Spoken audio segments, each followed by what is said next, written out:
तो साल 1945 में पहले भयानक इस्तेमाल के बाद से ही परमाणु हथियार दुनिया भर में डर और चिंता का प्रमुख कारण रहे। हमारे विश्व नेता लगभग एक सदी से ये बात जानते हैं कि मॉडर्न वारफेयर में तबाही का दूसरा नाम है न्यूक्लियर बम, जो इतने खतरनाक होते हैं कि अगर ये सिर्फ दो देशों के बीच भी न्यूक्लियर वॉर छिड़ जाती है तो भी पूरी दुनिया में मानवता का अस्तित्व मिट जाएगा। क्या बात है। ब्लास्ट होने पर सूर्य से भी 6 गुना ज्यादा गर्मी और एनर्जी रिलीज करने वाली ये बम एक ही झटके में लाखों इंसान, पेड़ पौधे, पशु पक्षी और बड़ी से बड़ी इमारतें ध्वस्त करने की ताकत रखते हैं। वहीं ब्लास्ट के बाद सालों तक फैला रेडिएशन कैंसर और दूसरी बीमारियों से करोड़ों लोगों की जान ले लेता है, वो अलग। मगर फिर भी ताकत की लालच और जरूरत में हम इंसानों ने इस विध्वंसक शक्ति को खुलकर बढ़ावा दिया है। लेकिन क्या आप जानते हैं कि न्यूक्लियर बम कैसे काम करता है? दुनिया का सबसे बड़ा और जानलेवा परमाणु हथियार कौन सा था, जिसका इस्तेमाल करने से पहले बनाने वाले वैज्ञानिक की ही रूह कांप उठी थी? आज हम जानेंगे न्यूक्लियर वेपन्स का वो रहस्यमय सच जिसे दुनिया भर के देश आम नागरिकों से छिपा कर रखते हैं। तो बने रहिए हमारे इस वीडियो के अंत तक। दोस्तों, न्यूक्लियर बम बनाने की कहानी शुरू होती है साल 1938 से, जब वर्ल्ड वॉर 2 शुरू होने की कगार पर थी।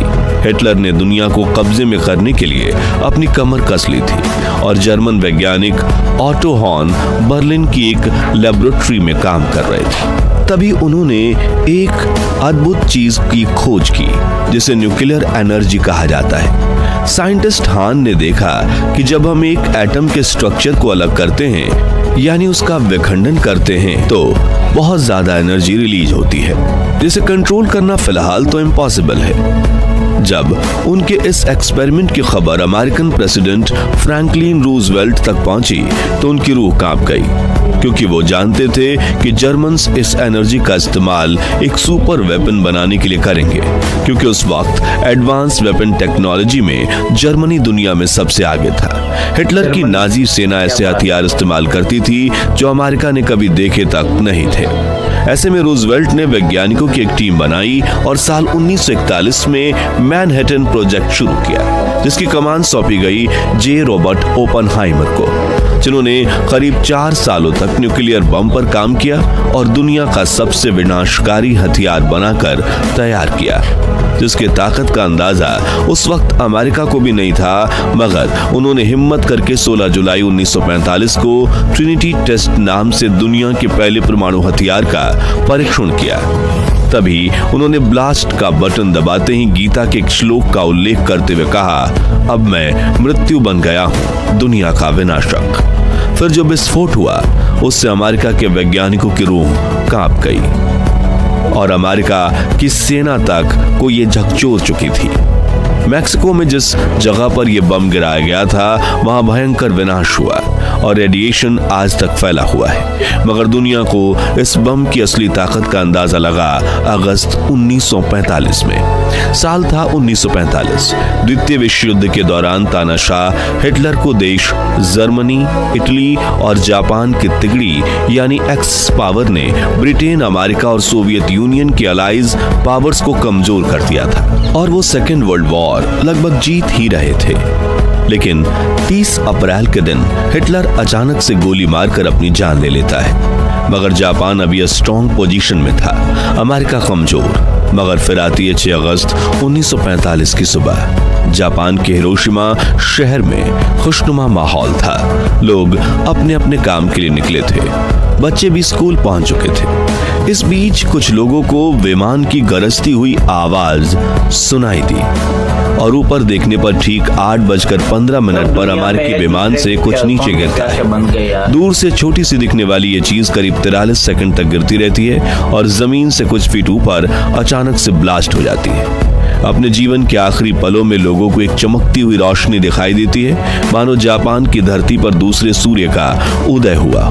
लेकिन पलक झपकते ही 78,000 लोगों को मौत आ जाती है। 3 दिन बाद 9 अगस्त की रात 2:47 पर ऐसा ही एक धमाका होता है नागासाकी शहर में और 60,000 बेकसूर मौत के घाट उतर जाते हैं। वहीं इन दोनों शहरों में जो लोग जिंदा बच पाए थे उन्हें रेडिएशन की वजह से ल्यूकेमिया, कैंसर और कई जानलेवा बीमारियां होती हैं, जिससे साल 1945 के अंत तक कुल 2,46,000 लोग मारे जाते हैं और इस विनाशकारी हथियार की ताकत देख जापान सरेंडर कर देता है, जिसके बाद इस विनाशकारी ताकत को लेकर अमेरिका की चाहत और बढ़ जाती है और वो न्यूक्लियर बम का ही एक ऐसा रूप बना लेता है जो एक शहर नहीं पूरा देश मिटा सके।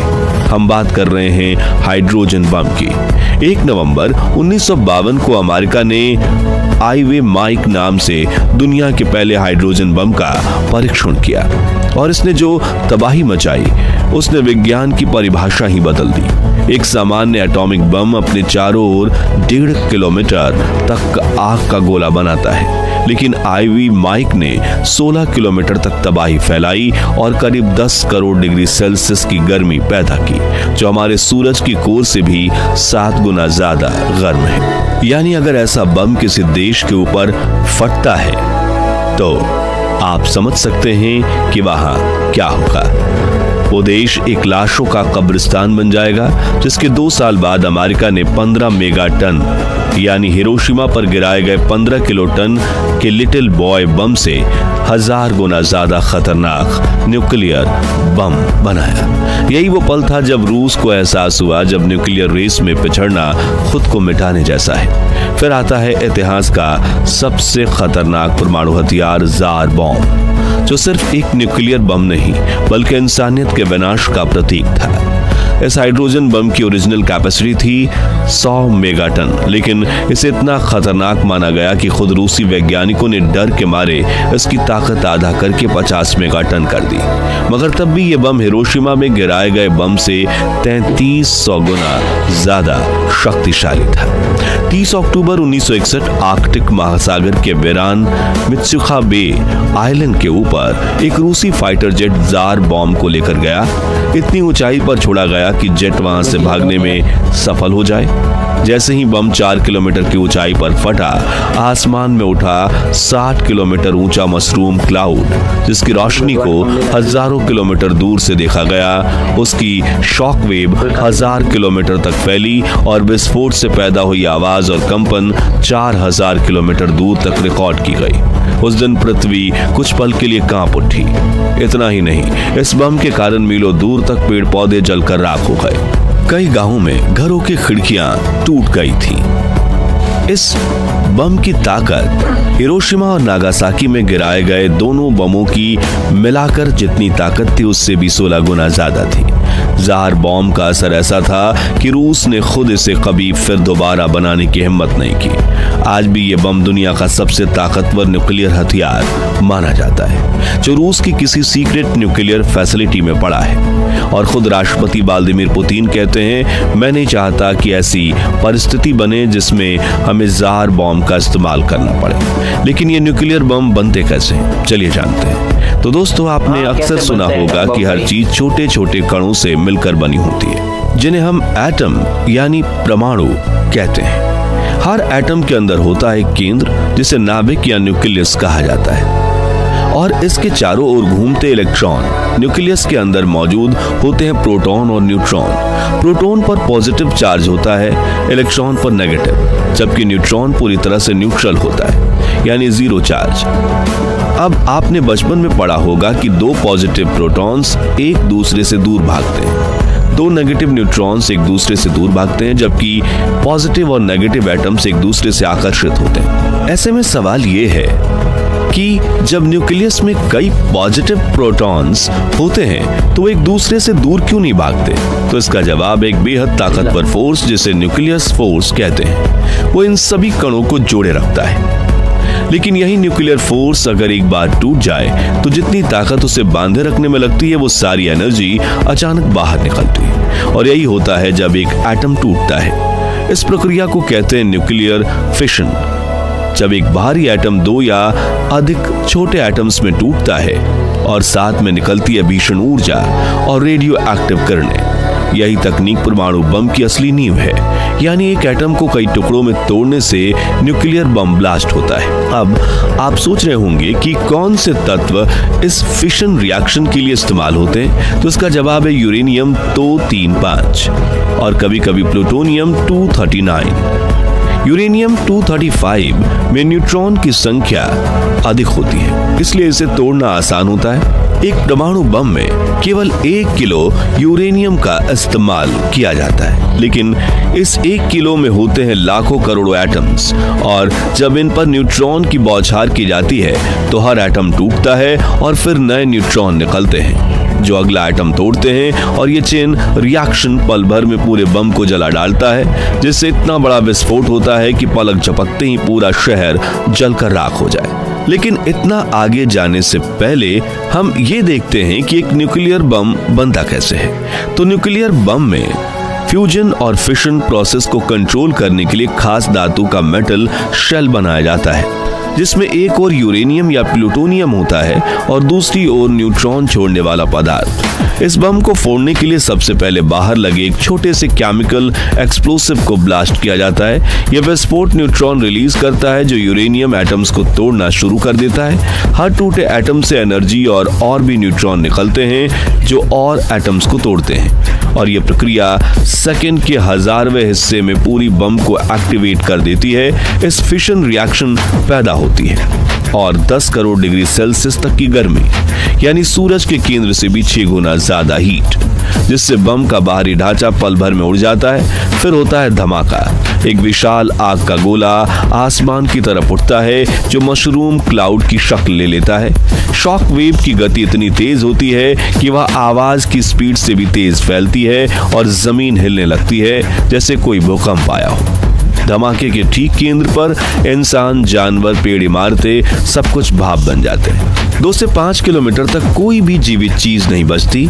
इसके बाद शुरू होता है रेडिएशन का आतंक, जो हवा के जरिए फैलता है, मिट्टी में बस जाता है और आने वाली पीढ़ियों तक कैंसर, जन्मदोष, मानसिक विकृति जैसे रोग फैलाता है। हिरोशिमा में गिरे बम की ताकत 15,000 टन TNT के बराबर थी।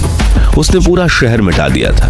अब सोचिए, आज के मॉडर्न एटॉमिक बम उससे कई गुना ज्यादा ताकतवर है। इसलिए परमाणु बम को केवल एक हथियार नहीं बल्कि विनाश का राजा कहा जाता है, क्योंकि ये सिर्फ एक युद्ध नहीं लड़ता, ये सभ्यताओं को खत्म कर देता है। और अगर भविष्य में किसी दिन न्यूक्लियर जंग छिड़ गई तो वो सिर्फ 2 देशों तक सीमित नहीं रहेगी, वो पूरी दुनिया को अपने साथ खींच ले जाएगी।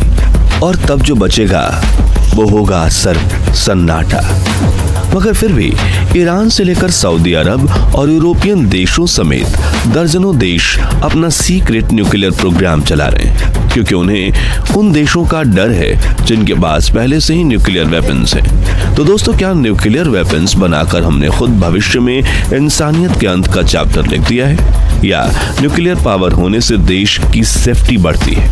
और क्या भारत और भी न्यूक्लियर एडवांसमेंट करना चाहिए उसे? अपनी राय कमेंट्स में बताइए। उम्मीद है आपको ये वीडियो पसंद आया होगा। अगर हाँ तो लाइक और शेयर करके 11,000 लाइक्स जरूर करवा दीजिए। और साइंस एंड टेक्नोलॉजी को इजी लैंग्वेज में समझते रहने के लिए इस चैनल को सब्सक्राइब करके पास वाली घंटी जरूर बजा दीजिए। जय हिंद, जय भारत।